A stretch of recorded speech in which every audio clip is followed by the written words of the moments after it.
advantageous for you. Some of the systems that you may learn newly, some of the ones you may brush up, and some you may learn how to implement. So this is the primary objective of this particular talk. So now when we talk about opportunities and funding for scientific research and entrepreneurship, let me establish in the beginning of the presentation itself that this is not specific to any particular field of science.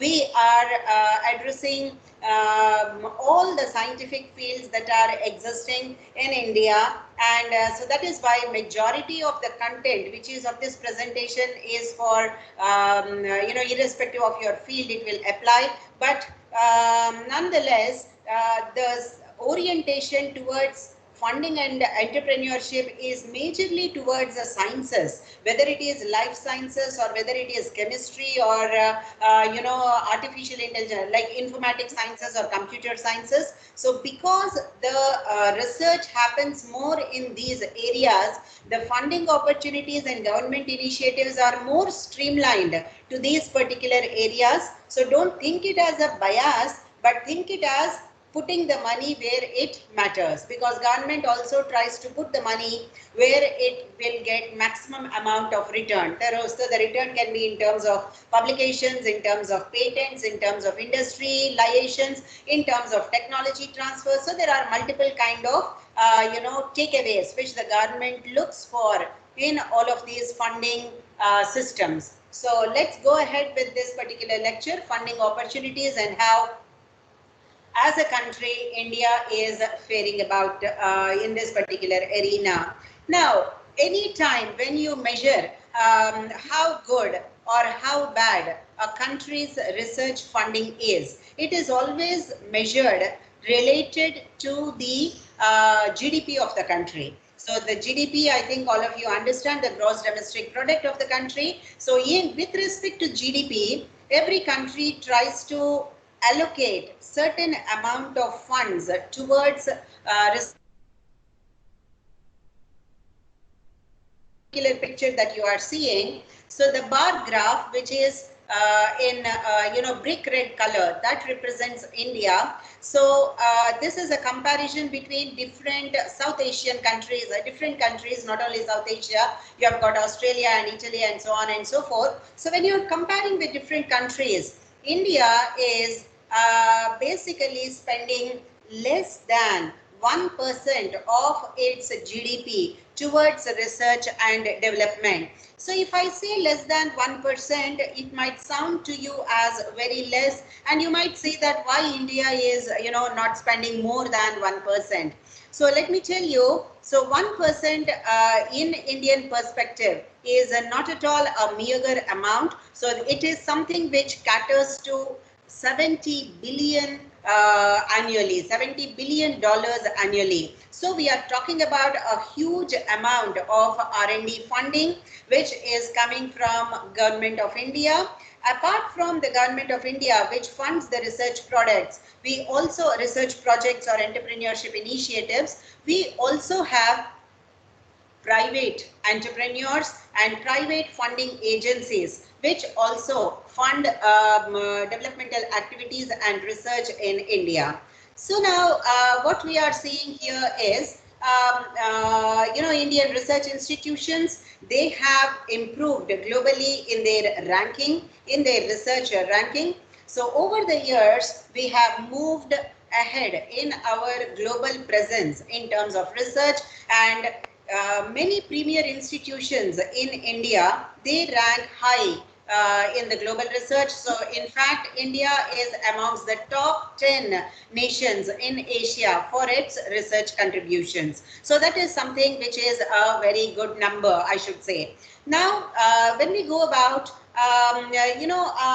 okay, we are saying that India is among the, India has got a presence in the global arena and we are proceeding aggressively towards our research. So now we understand, are we growing only in terms of quantity, or we are also growing in terms of quality in R&D funding? And also, if we say that we are growing in R&D funding, where do we actually stand? What is our position in terms of, say, publications, in terms of the fields of science? Which fields of science Government of India is? Hello?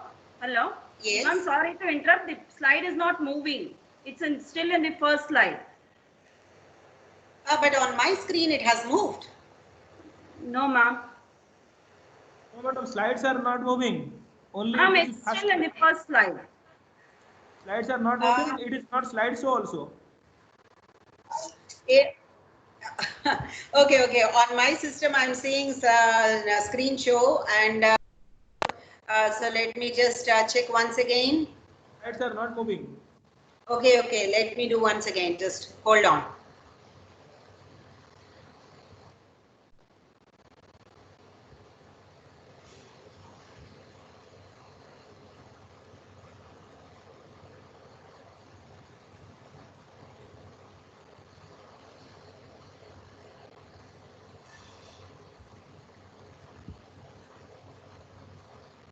Are you now able to see?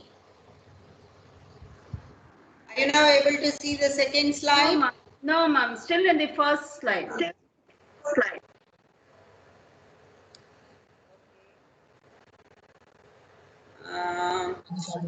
me do it all over once again. Just a minute.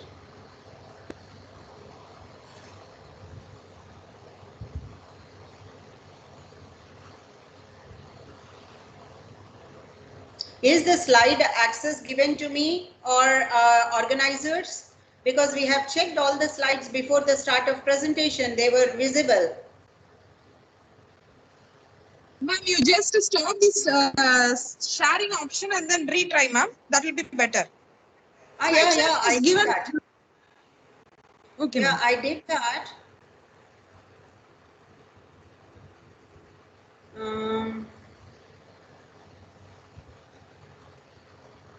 I have done that.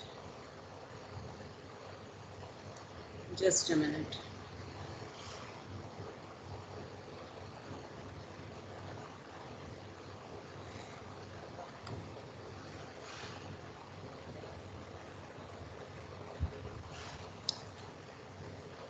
Yes, ma'am. No, that's yeah, I am trying. It is started?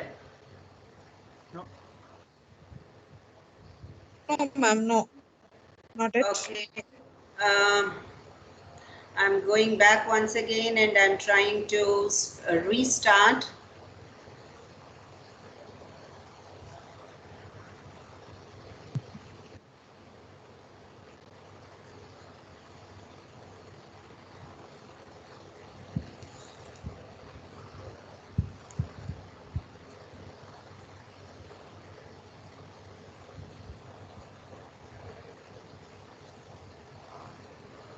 Yes, Okay, we can see the slides. Okay, so now you can see the slides moving. Yes, they are moving. Now the slides is in, I think, second slide, India. Now the third slide, will India belong among the top three? Yes. Okay, so they are moving now, right? Yes, ma'am. Now it's moving. Now it's in first slide. Yeah, now it is in first slide. So we start with the second slide. Okay. Okay, so this was the slide which I was talking to you about. I think now it is in full screen mode also for you to be easily understandable. So now in this particular picture, I was talking to you about the Indian position globally as compared to other countries and where we are standing globally with respect to R&D expenditure as a function of GDP. So you could see that India is spending less than 1% of its GDP for R&D purposes. So 1% actually means $70 billion annually. And another important thing what I would like to you to understand is this one India globally speaking, there are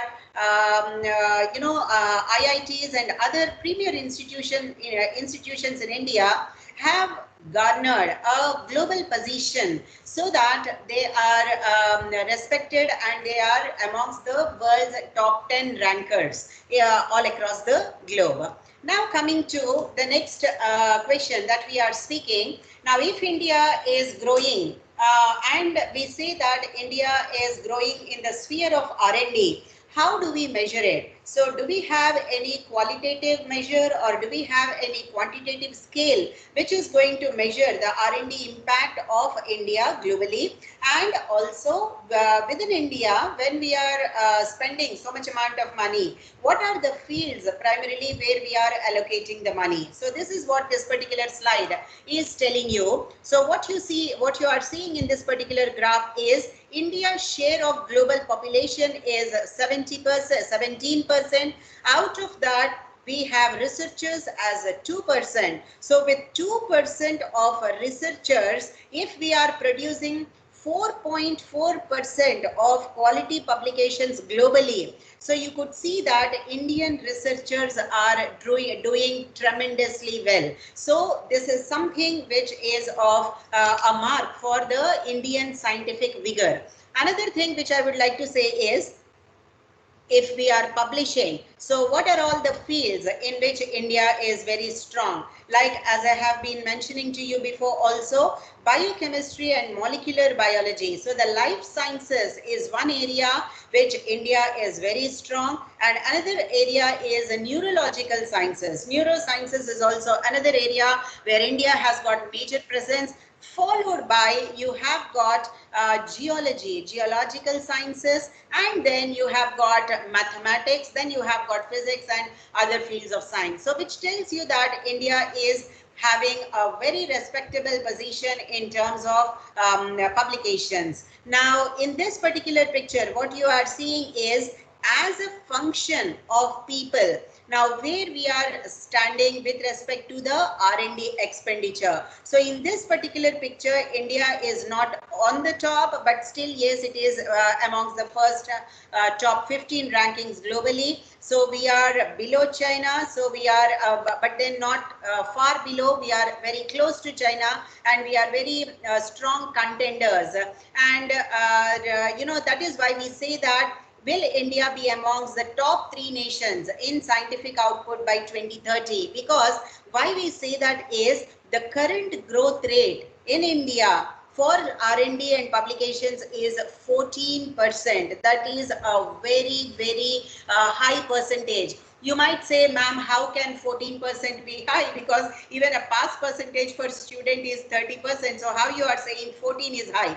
So if you go for Confederation of Indian Industry Standards, there is a mark which is respected globally for any country, that is called as CAGR, that is compound annual growth rate. So any industry whose compound annual growth rate is about 12% is called as the green industry or very, very healthy sector. So when you are talking about R&D, if we are clocking in 14% of growth rate, so we are in a very green sector. So India is very strong in R&D. Now in R&D, like I have been mentioning to you, where is the maximum amount of funding from government or non-government agencies or private entrepreneurships, where it is going? So you can see we have maximum presence in physical sciences and biological sciences or life sciences, and also chemistry. So chemistry is also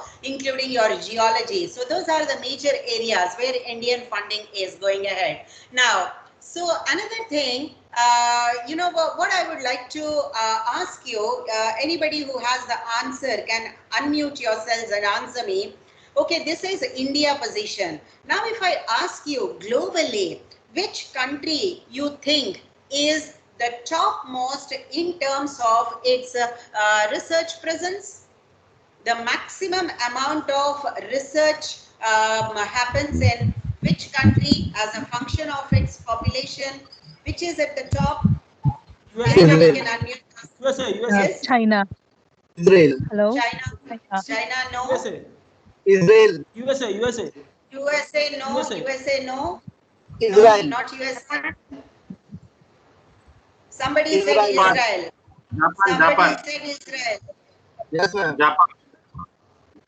How many of you have heard about Israel in R&D sector? Because this is the first time that I'm getting an answer as Israel. Because generally people talk about Sweden, people talk about Germany, people talk about Europe or Canada or Australia. Israel is a very good answer and it is coming from somebody. So whosoever answered Israel, I would like to hear from you. What made you say Israel?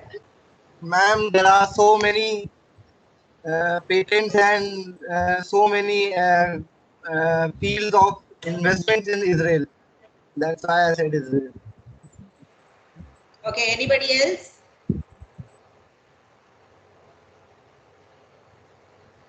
Anybody else would like to comment on Israel?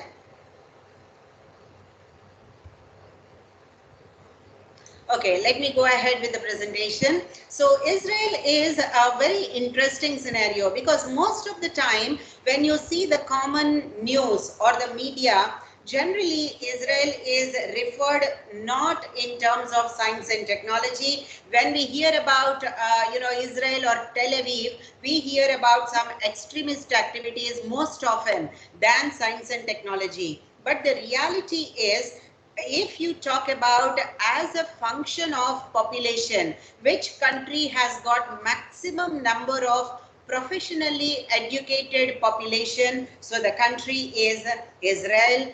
And if you talk about, so this particular picture, the top spenders on R&D as a percentage of GDP. So it is not Japan, it is not United States, it is not Germany, it is not even South Korea, but on the top you have got Israel. So Israel is the country which spends maximum amount of allocation towards R&D as a function of its GDP, and also it is entrepreneur's heaven for particularly the innovative startups and enterprises for science and technology based inventions. And like I have said, the maximum number of publications per professional are maximum in Israel. So what it tells you is, even a small country like Israel, like if you compare population wise, or if you compare the GDP wise, or if you compare the area wise, Israel is a very small nation as compared to United States of America or other big giants. But still, Israel has made its world #1 position. So what it tells you is, it doesn't matter how big or how small your country is. So if we take Israel as an example, what we have to do, why is it that we are still not in the nearabouts to Israel? We'll talk about that also. And another thing, what I would like to throw your thought about Israel at this point of time is, India is as a average age of the country. So India is at a very envious age of less than 26 years of age as a nation. Now, what does it mean? It means that if the country's average age is 26, it has got a very long number of years as the productive phase. Because if you say that an individual starts being productive in terms of economy for the country or for the family or for the society, if you are mapping him from 20 years of age, you can safely say that the individual can be economically active till his 65 to 70 years of age. So India, if it is currently at 26 years of age, we have got more than 4 decades of productive capacity in front of us. That is a very envious position, because if you talk about some other European countries, you will be surprised. The country's average age is 55. That means their productive number of years in front of them are less than 2 decades, and their population growth is also stagnated. So that means they are not adding to the productive human capital to their country. So India has huge wealth of human capital, and that human capital is also at the productive age. So I think India should grab on to these examples like Israel, and we should go ahead in this particular area. Now we will talk about how to go about in this particular area.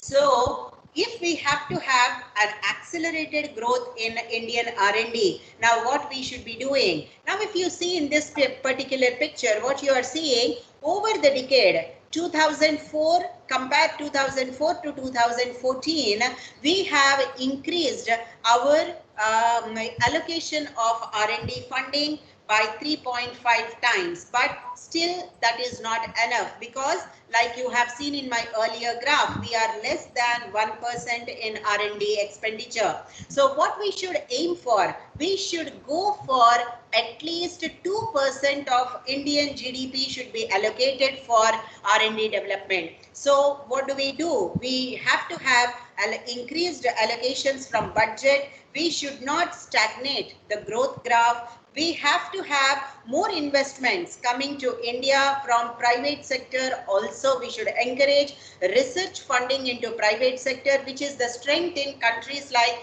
United States of America, because in USA, as compared to the federal funding, federal means as compared to the government funding, there is very healthy industry funding also into R&D. In India, industry funding to R&D is at present very weak. We need to promote that particular scenario.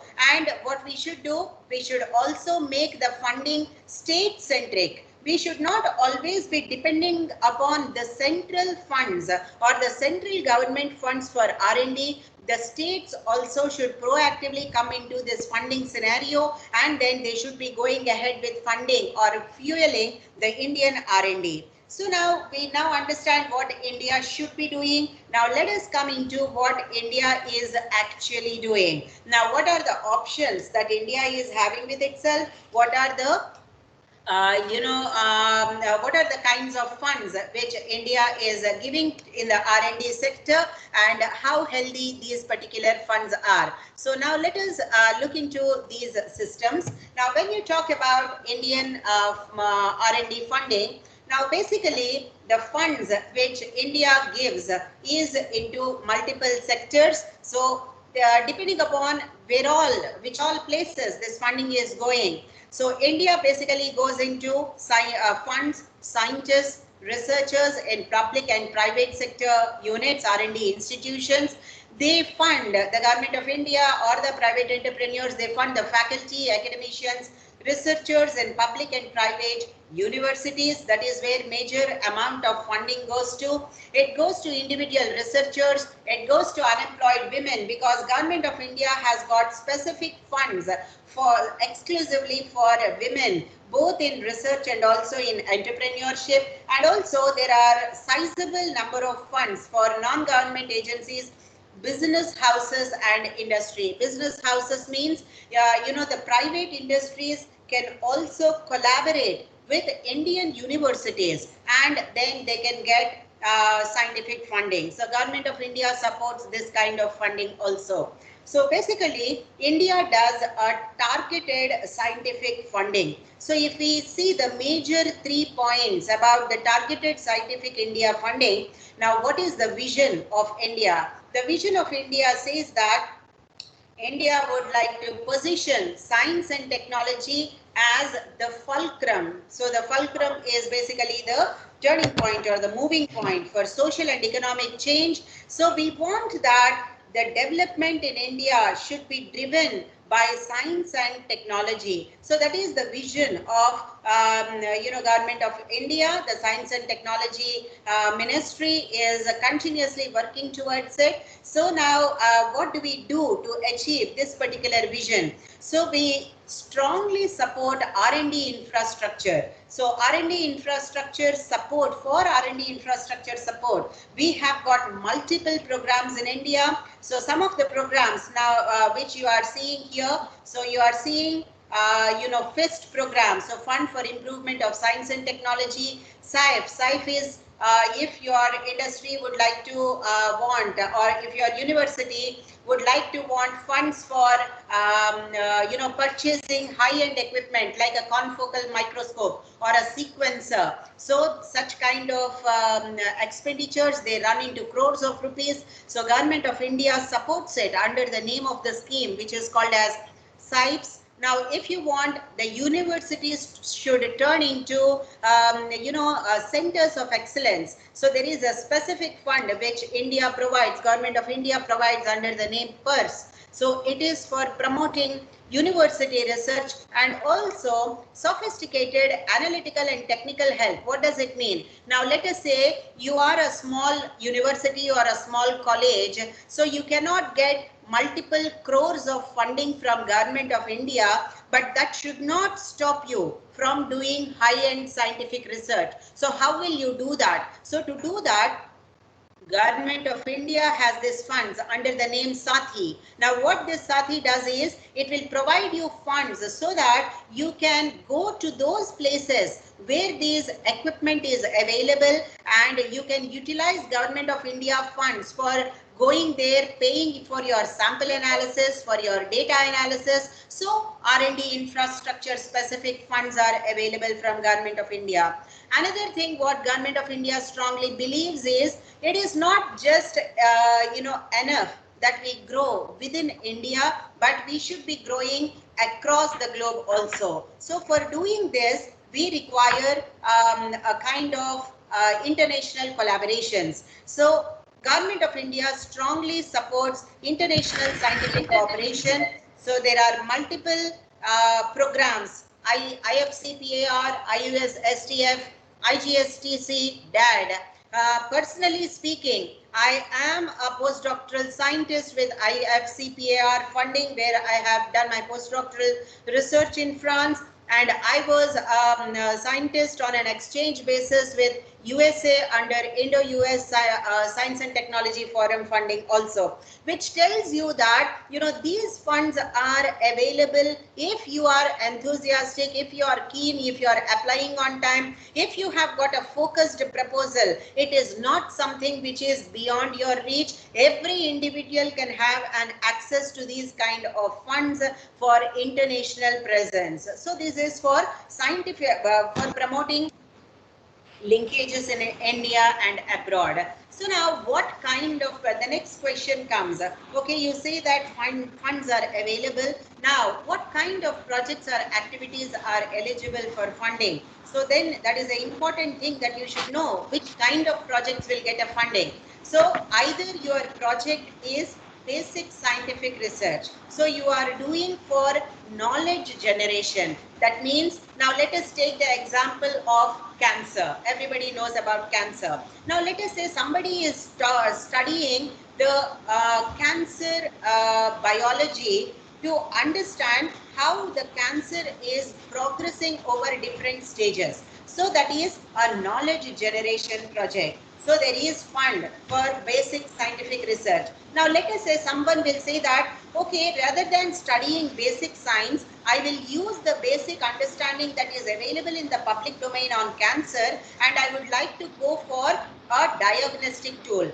Because many a times what happens, you are unable to treat cancer because you are not diagnosing the cancer in the right stage of the disease. So you would like to develop a diagnostic tool. You would like to make a testing tool. Like for example, the common testing tool which each and every one of you will be knowing, whether you are a biology person or a non-biology person, you know the Prega News tool. Prega News is a pregnancy confirmation diagnostic tool which is available for such a nominal amount in the public sphere. So that is a diagnostic tool. So let us say you want to develop such a diagnostic tool. You want to develop a diagnostic kit for identifying COVID, or let us say you would like to develop a drug. So you are looking at application research. So there are funds for application research. There are funds for product development, because diagnostic kit is a product. So you can develop a product. There are funds for science infrastructure development. Like I have said, you want to develop, you want to upgrade your laboratory, you want to buy a new electron microscope, or you want to buy HPLC, or you want to buy a gas chromatograph, or you want to buy LCMS. So scientific infrastructure development, you have got funds. Now fourth is that, now let us say you are a very strong institution, you have got good amount of international funding, and you want to be the hub of science. That means you want that all nearby small colleges, small institutions, they should come to you for scientific collaborations. So how will you do that? You can develop yourself as a center of excellence. So you can also be a provider of scientific support services. So Government of India provides funding for these kind of activities also. Then you have, let us say, you want to do something for society development. You want to develop programs for education. You want to develop program for environment creation. Environment creation means, you must have seen there are lots of knowledge parks which are developed, biotech knowledge park which is developed, or science and technology parks which are developed. So the science and technology park is nothing but you are creating a collaborative environment so that related people can come at one place and do their production, entrepreneurship or research. So for that also Government of India gives you funds. And let us say you want to conduct a conference, you want to conduct a workshop, or you want to travel to a particular destination to present your work at a conference. So, or you want to publish in high-rated journals where they are asking for publication fees. So that all comes under scientific outreach. So for scientific outreach, conferences, travel, Government of India has specific funds under those headings. Another thing, now let us say that you are an individual and at the moment you are not employed, you are looking for scholarship. So there is Government of India scholarships available for scientific research. You might say that no, I don't want to do research because I don't want to become, I'm not seeing myself as a PhD student or a postdoc student. I want to see myself as an entrepreneur. So you would like to know whether Government of India would support you, would hold your hand till you become a successful entrepreneur. Yes, Government of India does that. So such systems are called as incubator facilities. Another thing, IPR support. Now let us say you are an individual, you have made an invention and you want to patent it because you do not have funds for patenting. You must have already attended many lectures and you must be knowing patenting is not something which is very cheap. You need to have funds for that also. And particularly if you want to protect your invention across different countries, you need huge amount of money, you need patent consultant, and you need a legal support for patenting also, and that all calls for money. So for IPR support, Government of India supports you. Now let us say you have a technology, you have developed a technology and you want to sell this technology to prospective industry because you know that you do not want to go into entrepreneurship because entrepreneurship is not your cup of tea. You are an individual scientist, but at the same time you want that your invention should not stay in the laboratory, your invention should come into the market. So for technology transfer also Government of India provides support. So these are different major fields where Government of India supports you. Now there are multiple funding agencies in India. So I have listed some of the funding agencies: Atomic Energy Regulatory Board, Aeronautics Research and Development Board, Research in Nuclear Sciences, Council of Scientific and Industrial Research CSIR, Defense Research Development Organization DRDO, Department of Atomic Energy DAE, Department of Biotechnology DBT, Department of Chemicals and Petrochemicals Ministry of Chemicals, Department of Electronics and Information Technology, Indian Council of Agricultural Research, Indian Council of Medical Research. So these are only a small list of organizations which can fund you. There are many organizations, and for any institution, if you would like to see what are the funding, you directly go to the website and then there are, I will show you the screenshots where how you go to a specific funding agency and how you are going to identify what are the options. So that also I will show you. So at this moment I'm just going through one particular file wherein I can I have just hyperlinked it. So there is a list of funding agencies. That hyperlink is not functioning here. Okay, not an issue. I will show you later on. So there is a huge list of funding agencies which is available. So during our discussion time, I can scroll through all those funding agencies. So depending upon your area of expertise, you have to identify which funding agency provides funds for you. So there is no limitation for agencies that can fund you. Someone is saying something.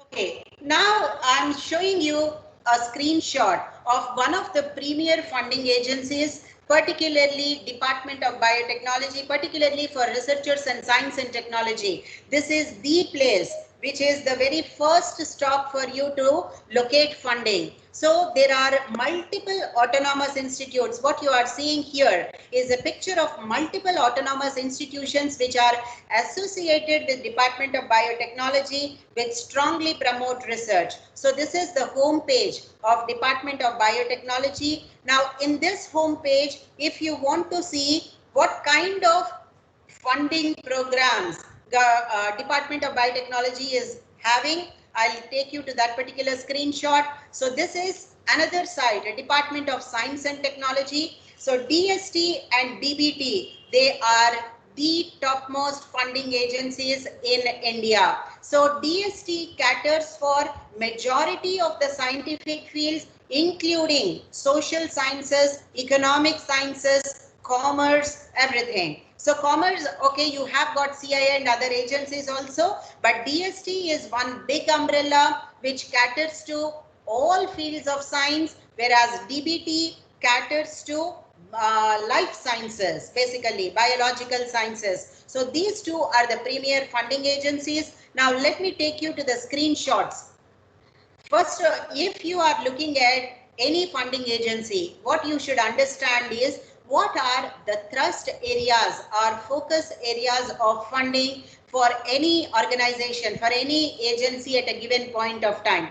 Few years before, like 6 years before, the focus area for DBT was marine biotechnology. Why marine biotechnology? Because marine biotechnology is a seat for identifying novel therapeutic molecules, drug and therapeutic molecules. Currently, DBT, one of the focus areas is Northeast states, development of Northeast states. So, biological resources that are present in Northeast, that is the focus of biotechnology, DBT. Another focus area for your DST is National Mission on Quantum Technologies. This is coming under the physical sciences. So quantum mechanics, quantum sciences, artificial intelligence, another focus area which is for Government of India at the moment. So you should understand what are the focus areas or the theme areas. After understanding, then what you will be doing on the site for Department of Biotechnology, you go to this location, schemes and programs. Under schemes and programs, you have got a list of different schemes which Government of India is supporting. So it could be capacity building, it could be mission programs, it could be Northeast programs. So each of these programs, again, like let us say in research and development, what are the things that are available? So what are the thrust areas? Like I have said, so medical biotechnology, agriculture biotechnology, knowledge generation, discovery, energy related research, environment related research, bioresource related research. So they are all the focus areas for Department of Biotechnology. Within agriculture, what is the focus area? Again, you have agriculture, biotechnology, animal biotechnology, aquaculture, fisheries. So like that, every funding agency will have their scientific programs. So this is their screenshot. This is how you proceed for looking for funding opportunities. Another important thing, what you should be doing from time to time is you have to keep a track of call for proposals. From time to time, all these funding agencies, they release call for proposals. whether or not they are publishing in newspapers, this is the one site where you can directly visualize what are all the call for proposals, what is the date on which this proposal was announced, what is the closing date for this proposal, what is the format in which you have to do your funding application. All of these things are present in call for proposals. So this, if you are looking for funding, you have to keep a track of these systems. So you have to keep a track of call for proposals. So another call for the previous slide I have shown you the DBT. Now I am showing you the DST. So they have different call for proposals. Now you are seeing there is one call which is closing on 30th of June, another call which is closing on 30th of June, another call which is closing on 2nd of July. So you need to keep a track of all these calls, and let me tell you, all these agencies are very, very particular on last date of submission. So you have to keep track of the calendar. Now, if you are an individual, now let us say, like if you are a researcher, what are all the options that are available to you? The options that are available to you is innovation of science pursuit for Inspire research. It is called as Inspire. Under Inspire, now let us say you are, let us say you in your house, you have a 12th standard brother or sister. So you want to know whether they can enter into science at such an early age. So there are funds which are available. So lack of funds should not stop you from entering into science. So SEEDS is a program which will attract the talent at an early age. So you need not even be a graduate. So you can start getting Government of India funding from very early stage. Scholarship for higher education. If you are a female and if you are wanting to do higher education, you can go for this scholarship programs. Assured opportunity for research career. Now let us say you have completed your doctorate and you still did not get a job, but you want to know how you can get your fellowship till the time that you are going to get your job. So there are programs for that also. There are multiple programs for women, exclusively women scientist programs by DST. So if you are an individual, like I have said, there are multiple opportunities. If you are a university, there are multiple opportunities. If you are industry, if you are an NGO, so irrespective of what your position is, there are funds available.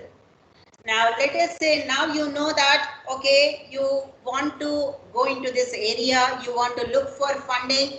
Now how will you get the funding? So there is a method to ask for funds. So the method to ask for fund is writing a grant proposal or writing a research proposal. Now how will you write a grant proposal or a research proposal? You start with an idea. So you have got an idea, and then you identify the funding. Out of all the funding agencies, you identify which agency is willing to fund the kind of ideas which you have. That means what is the field in which you want to get your funding. Then you develop a proposal, you write a proposal, and then you should follow the appropriate route for channeling your proposals. If some of you were there in my yesterday's presentation, I was telling you there are certain approvals which are required at the institute level and at your personal level also. So you need to go through the proper route and then you submit your proposal.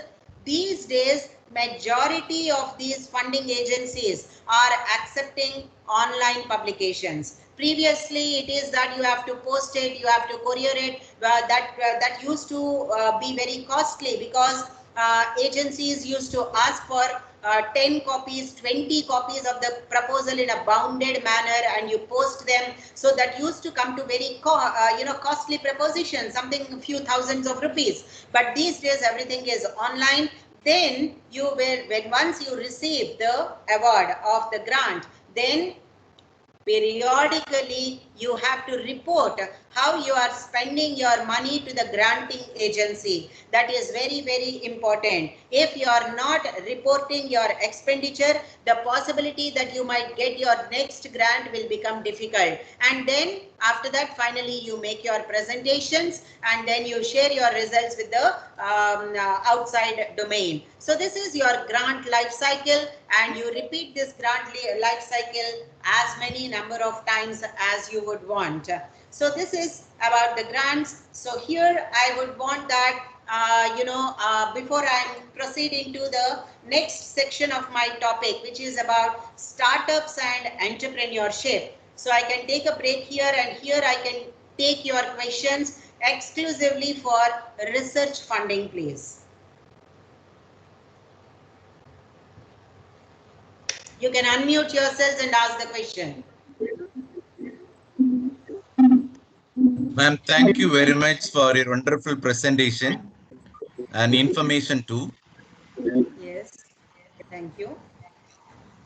Ma'am, I'm Dr. Justin Coilplay. I've been working as an assistant professor of botany in St. Xavier's College, Palankote. Okay. When I was working in Satyabama University, I applied a project, and later, as I got a permanent position in St. Joseph College, Trichy, I was working there for 8 years. Recently, mutually, I been transferred to St. Xavier's. Okay. But there is a general comment about that the people those are receiving, because this is about St. Xavier's College and St. Joseph College. The people those are applied earlier, they got opportunity was given more for the people. But recent days, especially this recently, people whoever or the project, they have been individually or on the institution wise or collaboration wise, but the sanction of the project is not up to that previous government or the previous days. So what is your general comment about this? I'm not criticizing, but this is the general opinion that people are expecting. But previously, most of us, whoever apply for the project, they could able to sanction or got it. But recently, these times we are not able to get. So, what is your general opinion on that? Could you give your comment on it? Yeah. See, this there is this growing what do you call anxiety in the research area about funding scenario from as compared to few years to now. What is happening is, every time research, like I said, research is a state subject. State doesn't mean the state of Karnataka or state of Tamil Nadu or state of Haryana or state of Uttar Pradesh. State means it is a government subject, particularly when we are talking about government,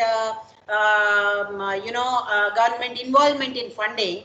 So every time the government has got a fixed mandate, how it is going to allocate its fund for research and development.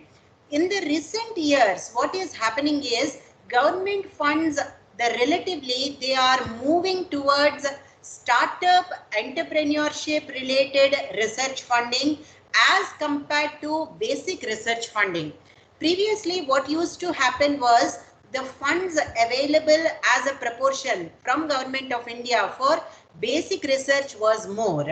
As a result, what was happening, if institutes, individuals from institutions are applying, individuals from universities were applying, they were getting funding because what they were doing was a protocol development, a technology development, or they were doing basic scientific research. So that kind of research was getting funded. But now what the Government of India is starting to look at least from the past 4 or 5 years, is they are strongly looking for deliverables. What they are saying is the research money is more if your project is associated with a ready to move product to the market.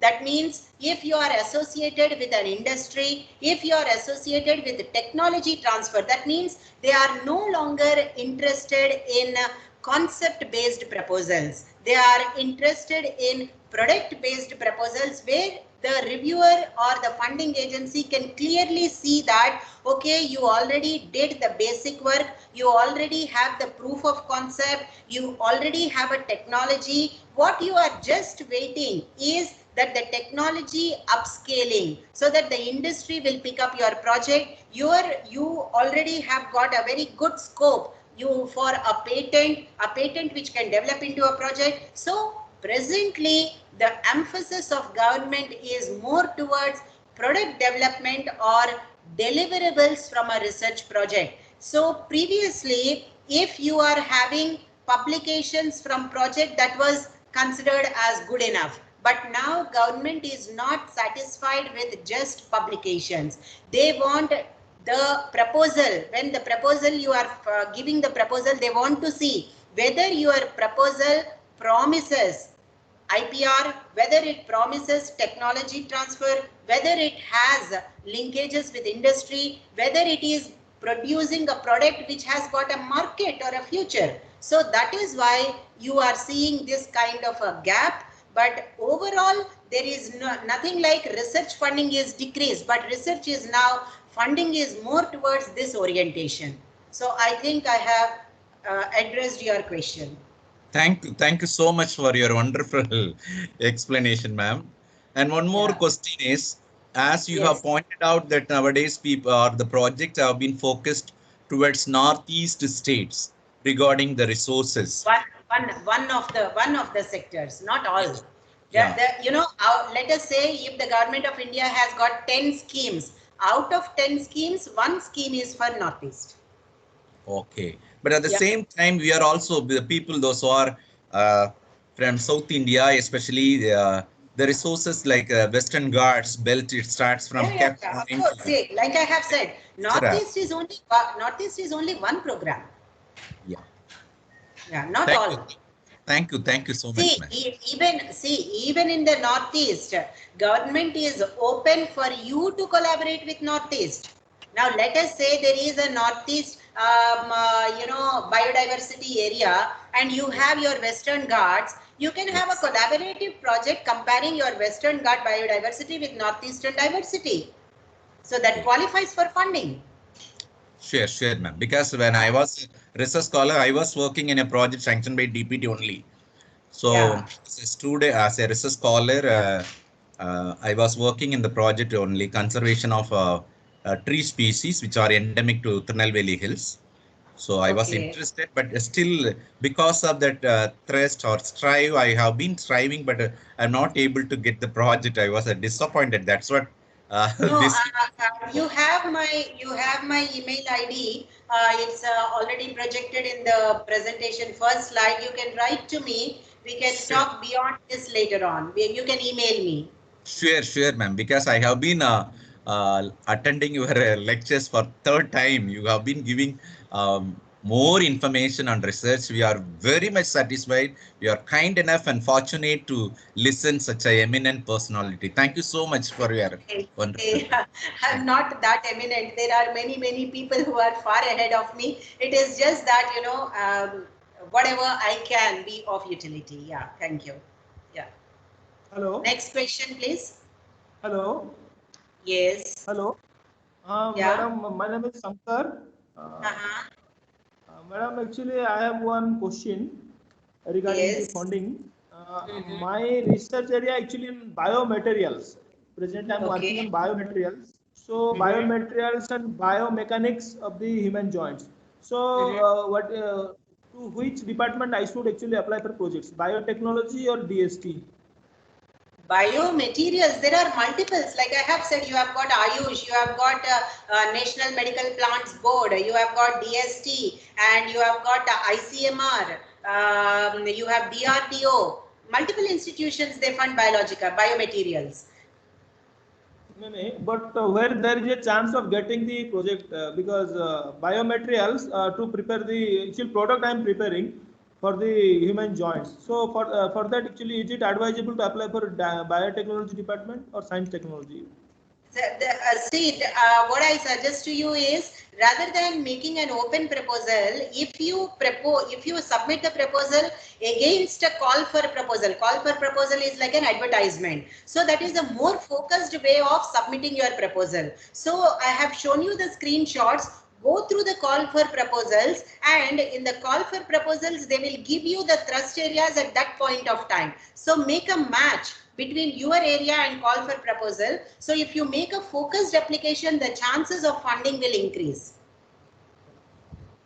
Okay, thank you, madam. Thank you. Welcome. Yeah. Any other question from researchers, individuals, anybody? Can you throw some light on how the proposals will be evaluated? Yeah, see, first and foremost question, like I have mentioned before also, is why should an agency fund you? That is the most important question. Like, for example, let us say I'm a mother, okay, and let us say I have 5 children. Even though I don't have 5 children, I'm just making a hypothesis. Now let us say I have got 5 children, and all 5 of them come to me with a request. Mama do this, mama do this, mama do that. Now what I will do is, I know as a sensible mother, I know I have got a fixed amount of money with me, and I know that out of all that money, only a portion of that money I am willing to spend at this point of time. And when I know that this is a portion of money that I'm going to spend, what I will see that out of these 5 children who have come to me with their ideas, which idea is going to be mutually beneficial. Mutually, that means that is beneficial for the growth of that particular child also, and also for the growth of our family. So exactly is the same situation of Government of India.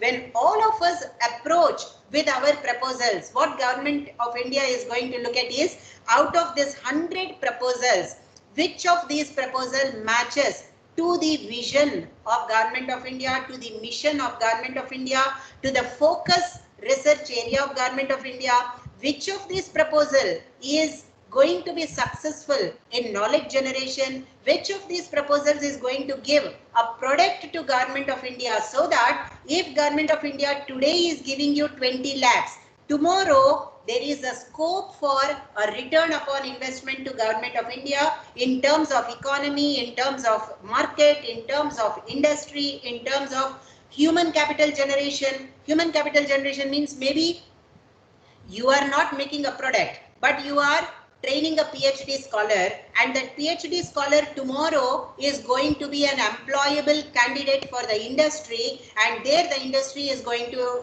generate a revenue. So primarily what a reviewer looks for is how best your proposal matches to the aims, objectives, scope, marketability, patentability, publishability, and knowledge generation. So if you can answer these, then you can be sure that you will be funded. Thank you, ma'am. Welcome.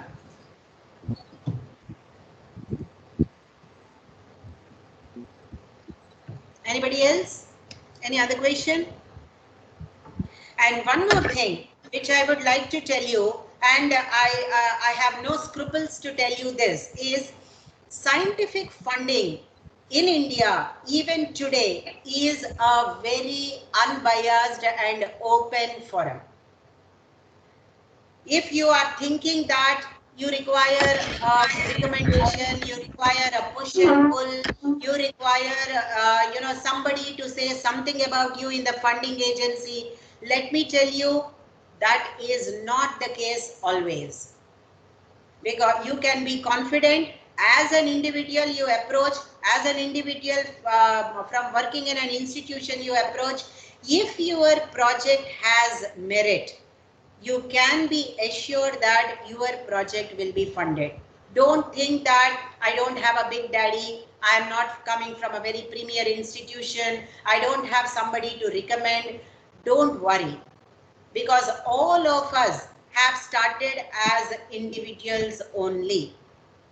We didn't have big daddies and we don't have big daddies till today, but still we have projects. So what is important is you work, you publish, your publications are an evidence of your work, and you write a sensible proposal, you will be funded.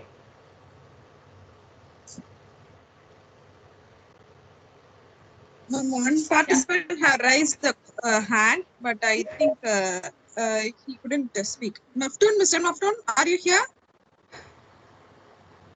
Hello. If you're here, you can unmute your mic and then speak up.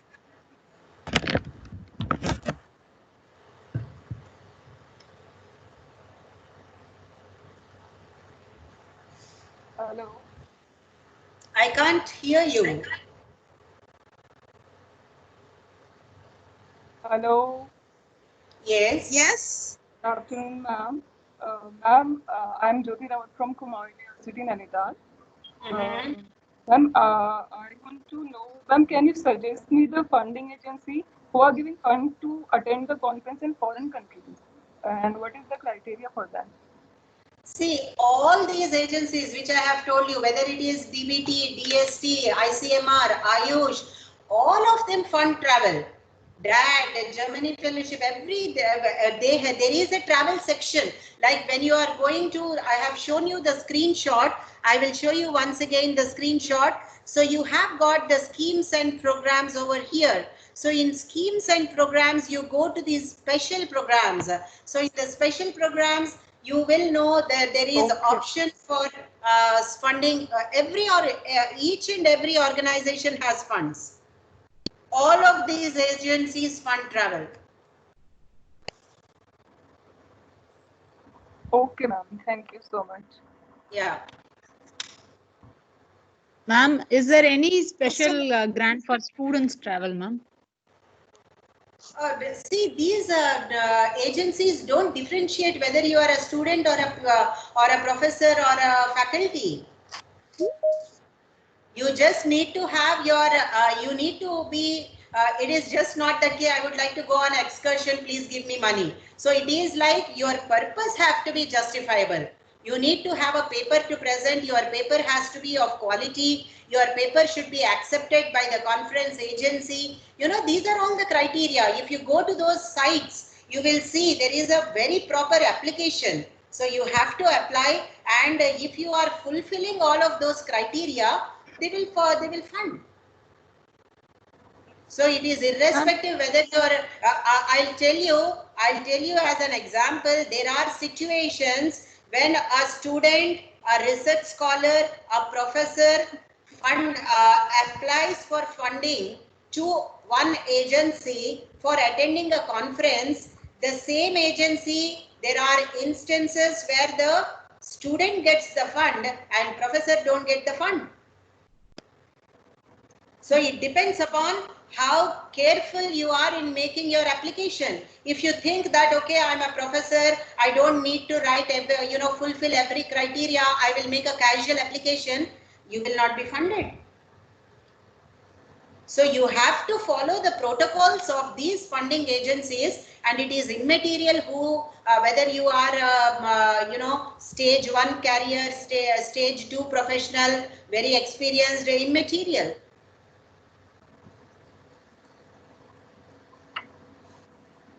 And most of the eligibility criteria they have given is research scholars, faculty, like that. But if some UG students are willing to attend some competitions, some science competitions or some innovation competitions. You need to be proactively searching. There is this fund which is called as a Tata Innovation Fund. There are some startup funds, even Infosys, even Apple, all these companies also fund undergraduate students. Like as I was telling to you, if you need funding, you have to proactively search all these funding agencies. These days, the scenario is 100 times better than the condition when we were students. Because when we were students, there is no online platform which will give us everything at the click of a second. So rather than using your mobile for gaming, use your mobile for in a focused manner to identify opportunities. So even a 12th standard student can get a funding. That's what I have shown you in the slide. So even you don't even have to be a graduate student. So you have to keep your eyes and ears open when you are searching the net. Search in a focused manner. There are plenty of opportunities. So, there is no limitation for the number of opportunities. There are multiple companies, even Birlas, they have funds. Tatas, they have funds. Mahindra, they have funds. Telco, they have funds. So there are multiple organizations which do funding. You have got, Bill Gates fund. So there are multiple funds which give you, which can fund you at every stage. Even they can fund you for your summer internship on an international university. So there are funds. Thank you, ma'am. Thank you so much. Hello, madam. Madam, can you hear me? Yes, Mafton, we can hear you. Okay, sorry, madam. I always have trouble by my mic. Madam, I have a question that how we develop that funding proposal, what's the difference between that proposal which we submit to the university? Can you throw a brief light on this thing? I have given you the cycle of developing a project proposal. So there are all these funding agencies, they have prescribed format in which they ask you to write the proposal. So you go to these funding agency sites, you download the format for making the proposal, and you make the proposal in the guidelines which the agency is asking you. You are not going to make the proposal like what you want. You have to make the proposal like the funding agency wants. Like if you were there in my lecture yesterday, I was telling to you how to make a proposal for a techno feasibility, for a venture capital. So like that, for every proposal making, there are guidelines, there are systems. So for research funding, these agencies, they give you the format and you make the proposal in that format and they will fund you. Thank you. Yeah, welcome. So if we are through with the questions, then maybe we can proceed with the next segment of my talk, which is about startup funding and startup opportunities. Yes, ma'am, there are no more hand raising. I think you can start up. Yeah, so now we look at the startup funding scenario. What are the opportunities and what are the options that we are having? Now, when it comes to startup, I should say India is in a very, very strong position. So Indian startup scenario, estimated total funding for startups in India is 5 billion. You are seeing that is 5 years back. And at the moment, this funding is tripled. So we are in a very, very strong position. That is what I have shown in the graph. Startup scenario in India is a continuously emerging topic, and number of people employed in startup, you are seeing 85,000 individuals employed in 2015. Now that number has already doubled. Average age of startup founders. So as I said, India is a very young country and we have many, many years of productive capacity to grow in this particular area. And as you are seeing, number of startups in India, 4,500 way back in 2015. Now, why is it that India is seeing this sudden boom in startups? Like I said, India's demographic dividend. So like I said, what is the demographic dividend? We are the young nation in the world. So we are having this as an trump card as compared to majority of the countries. So this is what is our dividend.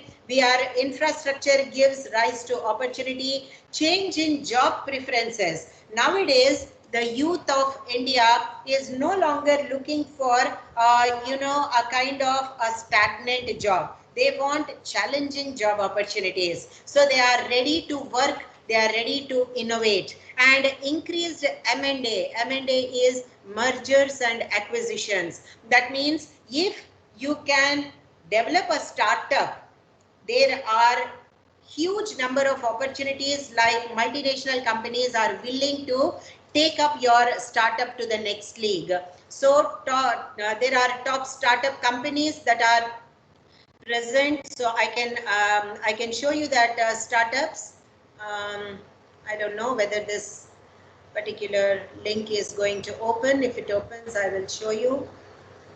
Or if not, I can show you at the end of presentation. So there are there is a huge list of startup companies which are successful.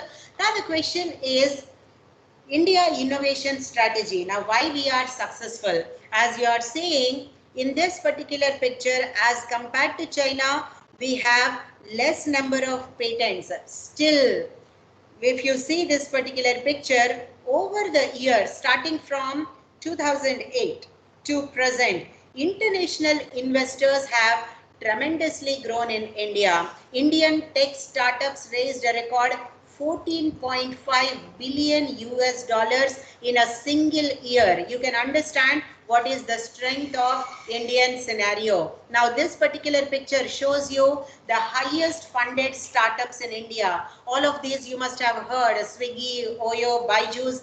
Byju's is an education platform and it is at number 3 position. You can see highest funded Indian startup companies. So there are logs, there are Pine Labs, there is Udaan. Udaan is a very strong e-commerce platform, and you have got Pine Labs, which is a finance platform. So like I was telling to you, whether you are biotechnology, whether you are commerce, whether you are finance, whether you are social sciences, there are multiple opportunities which are available, and startup funding in India is a very strong area, green area.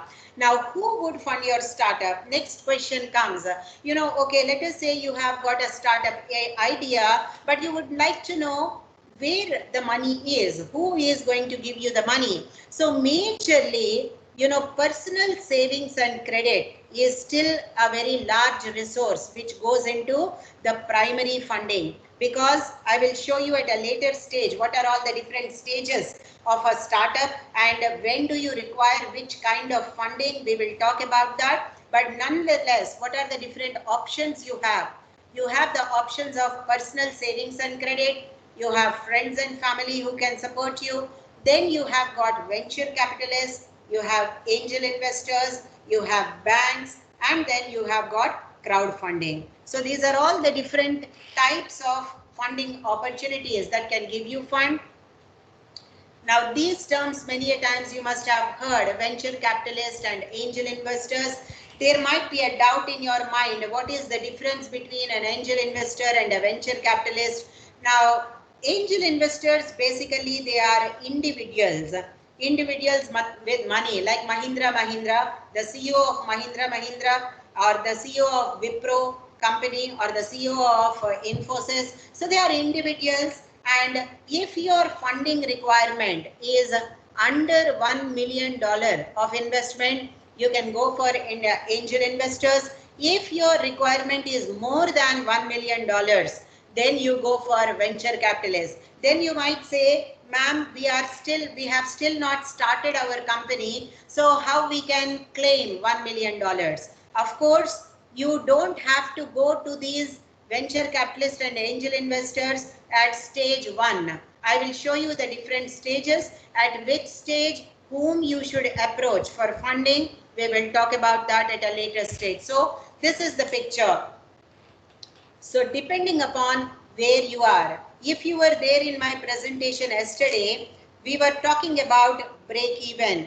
We were talking about proving the feasibility. So as long as you do not show profit, you are in this position, which is valley of death. So when you are in valley of death, at that point of time, people who are going to fund you is your personal savings, your credits, your friends or families, or a limited angel investors. So it depends upon at what stage you are. So then after that, let us say revenue started coming, you have broke even, that means you have started making profit in the market.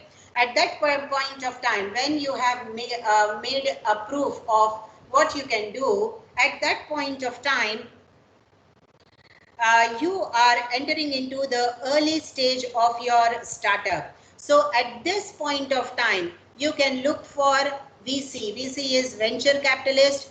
You can look for acquisitions or mergers. You can look for strategic alliances. So all of these are functioning in your different stages. So this is the 6 stages of startup funding need. So initially, you require a pre-seed funding. Pre-seed funding most of the time will be from personal resources. Then you proceed to the seed funding stage. Then you proceed to stage 1, stage 2, stage 3.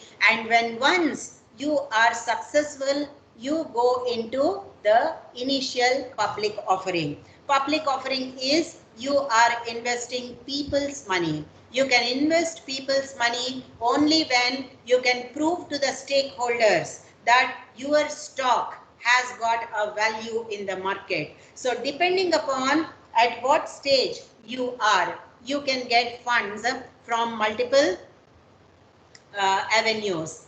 Then the next question comes, okay, let us say you are looking for funds, but how can you attract a funding agency? Now, what are the things that you should remember? These are the 5 most important factors you should remember if you want funding.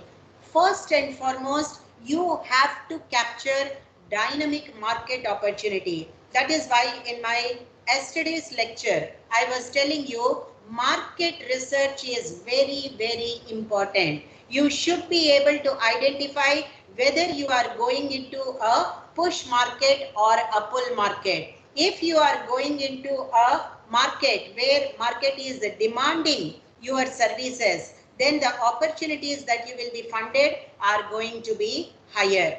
So you have to know what is the existing market. You should know what is an emerging market. You should be able to identify the scope of your research.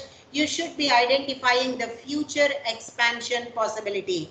If you can prove these things in your feasibility report and present it to your venture capitalist, present it to your seed funding agent, present it to your bank, present it to your angel investor, if they know, if they are satisfied that your idea is a dynamic market opportunity, then they will be willing to fund you. Then afterwards, what they will look at, they will look at your team. Okay, you are saying that you will do this, you will do that, you will do n number of things, but whether you have a team to do all that, so that is what they will be testing. So what they will see, what is the domain expertise of team. Now let us say you are a biologist, you are working on extracting natural compounds from plants, but you made a proposal that you will be making a robot based upon artificial intelligence. So that means your idea may be good, but you don't have expertise in that particular idea. So what does it tell you? The investors will look whether you have domain expertise or not. If you are not having the expertise, whether maybe you don't have an expertise, but you have a team which has the expertise, so then also they will fund. So what is important? What is the core team? What are the authoritative figure in the market? What is the complementary skill set that you can bring? Or what is your chemistry with your team members? So all of these team abilities they will be seeing. Then what they will see? Traction.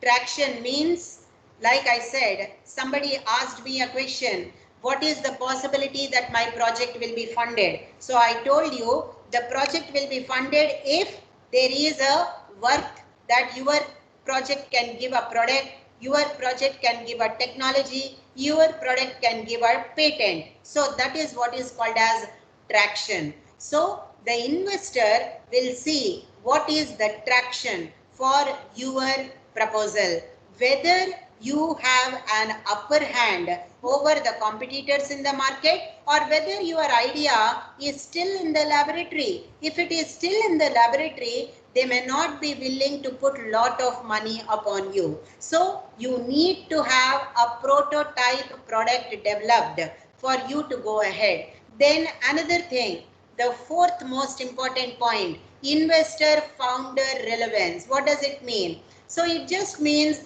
now let us say you have a buddy feel, in the sense that, okay, you are coming from a particular organization. Let us say you are coming from JNU, and the investor also studied in JNU. So you have a alumni kind of a relationship. So you have a chemistry. So sometimes what can work is that particular X factor. You know, see, like for example, you strike a chord with the investor. You are talking with them. So let us say you are coming from the same state, you speak the same language, you are coming from the same school. Sometimes they also can be a factor, but not always. So what is most important is you should be knowing what is your investor looking for. So if you are able to map your interest with the interest of the investor, the possibility that you will be getting the funding is going to be larger. Now coming to government, what government is doing, what steamed up Indian startup scenario. So one of you have asked that previously we used to get projects easily. Nowadays we are not getting projects for basic research. So like I have said, these days the government is pro entrepreneurship, government is pro startup. So if you can show a deliverable in terms of a technology transfer, in terms of a startup, so the possibility of funding is increasing. So what is the Government of India's startup action plan? So what they are doing, they are increasing innovation in that sector. There is one agency, if you want, you can note down, BIRAC, BIRAC. So BIRAC is looking at the tie-ups between university and industry. So if there is a active tie-up from industry and university under DBT, Department of Biotechnology, BIRAC is willing to fund you. So like that, they are looking for innovation that can convert into a product. So Government of India is providing multiple benefits in terms of incentives. What it is doing, hand holding. Hand holding means if you want to enter into a tie-up, so Government of India is supporting you with legal support, IPR, intellectual property right, and exit process. It is helping you in taxation exemptions, in giving you credit guarantees, in funding. So all these Government of India is providing to promote startups. And most importantly, it is providing incubation facility. What do you mean by incubation facility? It means that now let us say you are doing your BTech from a particular IIT. Okay, IIT, I'm just giving an example, it can be any institution. So let us say your BTech undergraduate project, some of you have said about an undergraduate research. Now let us say you have got an undergraduate project. So now you think that this undergraduate project requires support, and if it gets support, you can develop it into a product. But then because you are a BTech student, you don't have a workshop. You don't have a workshop wherein you can make your product. So in that case, what the IIT does, it provides an incubation facility so that on IIT campus, you can be given a workshop space where you can develop your product. You can receive the fund from Government of India, and Government of India supports you to incubate your idea. You will develop the prototype, pilot scale project you will do. The prototype you will put in the market. If your product is successful, then the IIT and government will ask you to move out of IIT campus and make your own company. Let us say your product is failing in the market. So in that case, the government will not ask your money back. So what is your advantage? Your money in the sense, the money which government has put in you to develop the pilot scale product, government will not ask for a take back. So it is advantageous for you. How? You are testing your success as an individual, but then you have the hand-holding support of your IIT and of your government in terms of money. IIT giving you place and government giving money, and you are exploring your knowledge potential. You develop the project. If you are successful, then you need to give the IPR, you need to give the royalty to the government, you need to give the royalty to the IIT. If you are failing, of course, there is no, kind of a obligation. So this kind of incubation government is providing.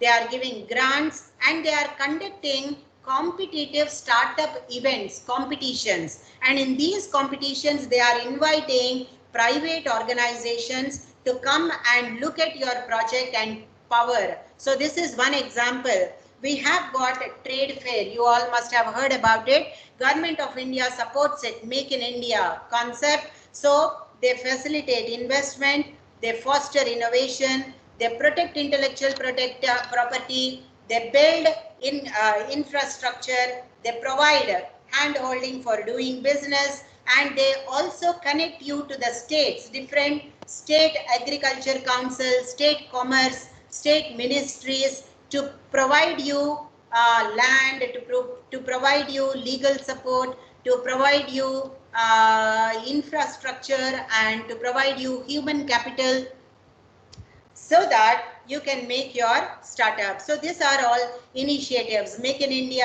initiative, Startup India. What are all the prime features of Startup India? 19 prime features. So they help you in making a startup. Now let us say if you are aspiring to be a startup entrepreneur, so what should you do? Okay, if you are aspiring to be a startup entrepreneur, what should you know? So what all things that you should know? First of all, you should know who are the mentors who can support you.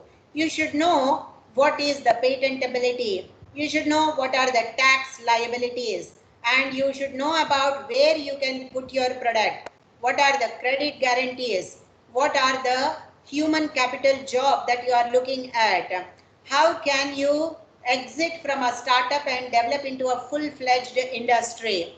What are the self-certification compliances? What are the funding opportunities? All these things you should be aware of. So let us take them one by one. So this is about what are your startup needs.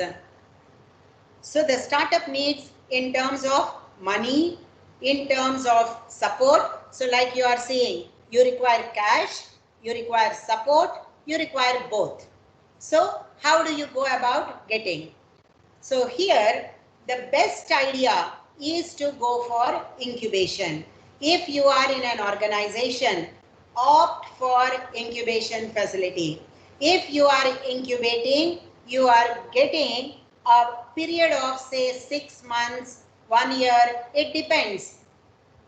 Every premier institution has incubation facility. All IITs, all central universities, all state universities and major private deemed universities, all of them respect incubation facilities. So you should talk to your institutions about incubation, or if your own institution is not having incubation facilities, you should inquire in your state what are the government incubation facilities and associate with them. So there are multiple. I will show you the slide where different states are having incubation facilities if your own organization does not have.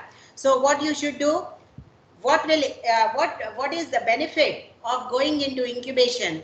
Incubation gives you the facility of online learning.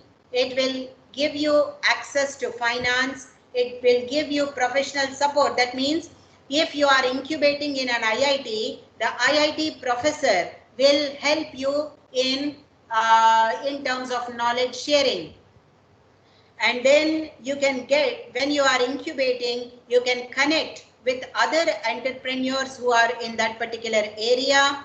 And then, so this particular slide you are seeing, this shows you what are all the startup centers. So you are seeing RGIIM Shillong, NIT Delhi, MNIT Allahabad, VNIT Nagpur, Triple ITDM Kanchipuram, Jabalpur, Gwalior, Agartala, Silchar, Bhubaneswar, Patna, Calicut, Udaipur, Jalandhar, Rourkela, Rohtak, Manali, Mohali. So in different parts of India, there are different incubation facilities which are developed by Government of India. So you can associate with them. Now with respect to incubation, how much amount of money government is giving in different. So for medical equipment, like for example, let us say in COVID situation, you want to develop COVID mask, you want to develop COVID sanitizer, you want to develop a COVID diagnostic kit. So there are medical equipment support for startup companies, biotech and pharma biotics, software and communication, electronics, environment. So there is different sectors in which you can do the startup. The graph is showing you all such things. So what is very important is plan the funding. If you are at this pre-seeding stage, don't go and look for a venture capital or IPO, because venture capital will come at a much later stage. So if you are in the, you have to know at which stage you are, and accordingly you have to plan your startup. So if you are in this death valley, that is in the pre-break even period, you depend upon family, friends, personal savings, crowdfunding, seed funding by banks or incubations. All these you can explore. When you have made your startup, you are in the rapid growth phase, then you go for corporate funding, institutional lending, private equities, you can go, or you can start exploring former venture capitalists. Finally, when you are a market leader, so you are open for IPOs, mergers, acquisitions, and so on. So this is all about your startups, how do you do about it, your research and your funding. So you can unmute yourselves, you have a question, you can ask.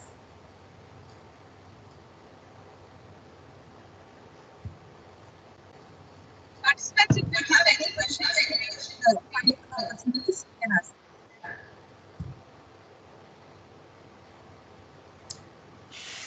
Excuse me, ma'am. Yes. Ma'am, in case as I am from a biological or botany based faculty, suppose if we could be able to find out a propellant or insect repellent or any other small aspects from natural based remedies, possible for going for a startup work, or say for example, suppose if any plant based medicine or insect repellent or any other volatile oil, all other things, right? Because in nature all the plants have their own medicinal properties. There are lots of agencies which go for it. So they all come under biocontrol systems, biocontrol agents. So they are like biopesticides or things like that. So biopesticide comes under a huge regulatory system. So there are separate regulatory agencies for that, and separate certification bodies for that. And because this is totally we can have a total 1 hour lecture what all goes into biopesticide regulation, biocontrol approvals, what is Government of India doing it. You can go for ICAR, Indian Council for Agricultural Research. It has got multiple platforms. So startups are possible in that. Regulations are very, very important in biocontrol, because you are proposing to control a set of population. So this has got a huge environmental impact. So you should go through all IBSC, Institute Biosafety certifications, and you should go through DBT, Department of Biotechnology, saying that your biocontrol agent is not going to disturb the equilibrium of the nature and ecosystem. So environment. So you can go for a startup in this. You need to be very careful about what are all the certification agencies approvals and all that, and it is possible. It is a very important field. Biopesticides, biocontrol agents is a very important field, and organic agriculture, India is investing strongly in organic agriculture, and there are funds for it. Yes. Thank you, ma'am. And one more thing, ma'am. One of my research scholar, when she was working on that plan, she could be able to find out a bioactive principal compound as a new product. What the examiners at the time of Viva was, why don't you go for patenting?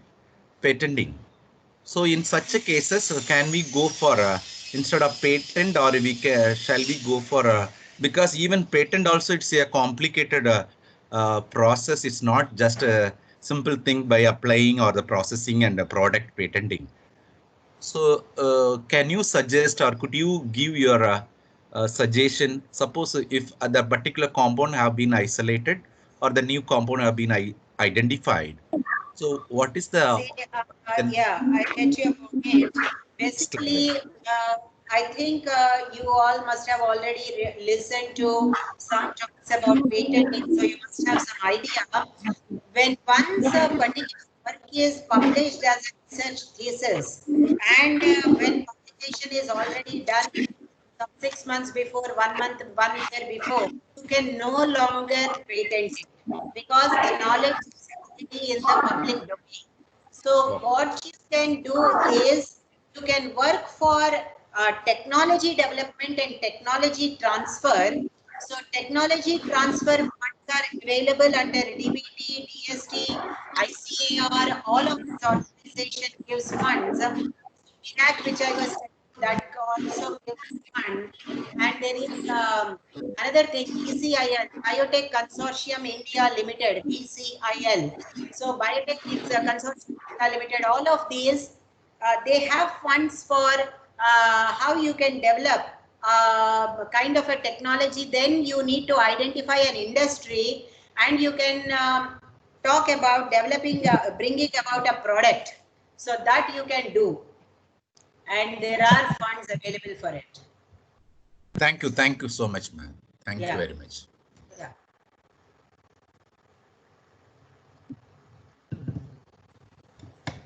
Hello, ma'am. Yeah, any other question? Hello, ma'am. Yes. Yeah, ma'am, there are certain species of plant that the government itself has declared as endangered or very rare species. And also these plants are situated very in high altitude areas.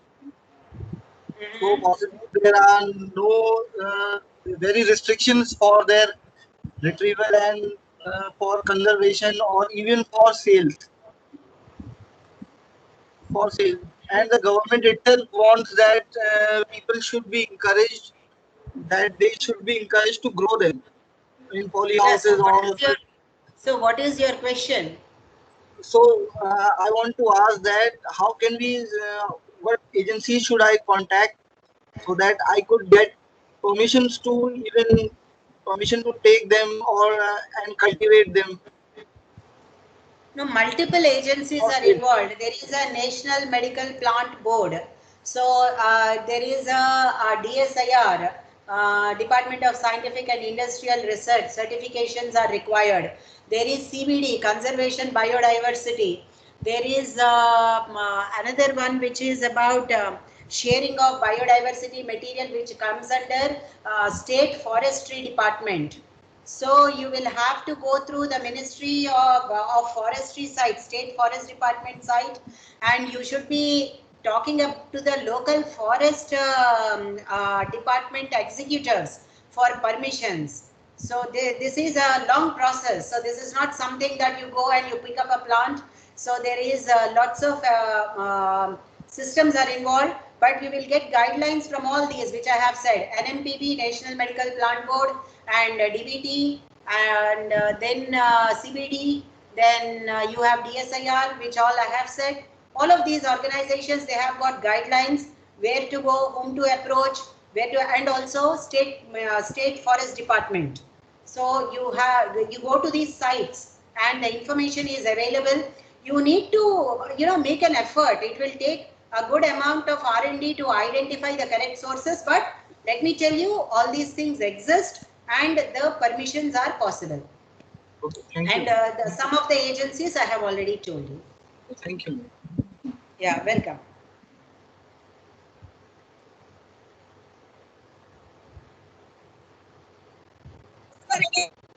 Question?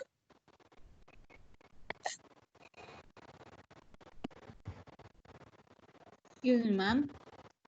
Ma'am, we have filed a patent regarding wastewater purification process, ma'am. Is it necessary to have all these kind of what you have said, clearance policies, something like that, ma'am? If you want to get into industry, then you will go. Like for example, at the moment you got a patent, but you are not commercially using that patent, right? Yes, ma'am. Yes, ma'am. We didn't Yeah, commercialize. We just filed it, ma'am. Yeah. So when once you want to commercially explore it, then you require certifications. It is industry dependent, where you want to apply, which industry would like to make a product out of it, because there are lots of bioremediation companies, and those bioremediation companies provide different technologies as services. So if you want to provide your particular wastewater treatment as one of the services through any particular industry, then you have got all those protocols to follow. In case of commercialization only, we have to get all these things like that, right, ma'am? Yeah. Oh. Because when once you are wanting to get a revenue out of it, or you want somebody to fund you for doing it, then you want to follow these protocols. Thank you, ma'am. Thank you so much. Yeah. Is there any other question?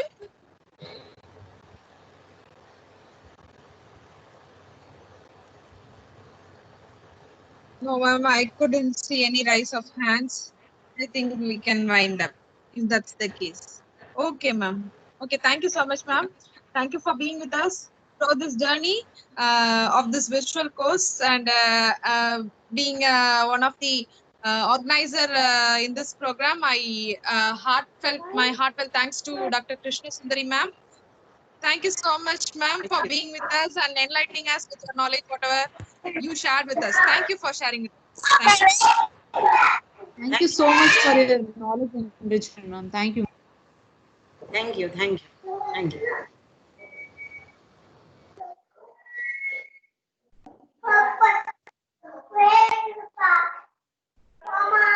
ನಮ್ಮ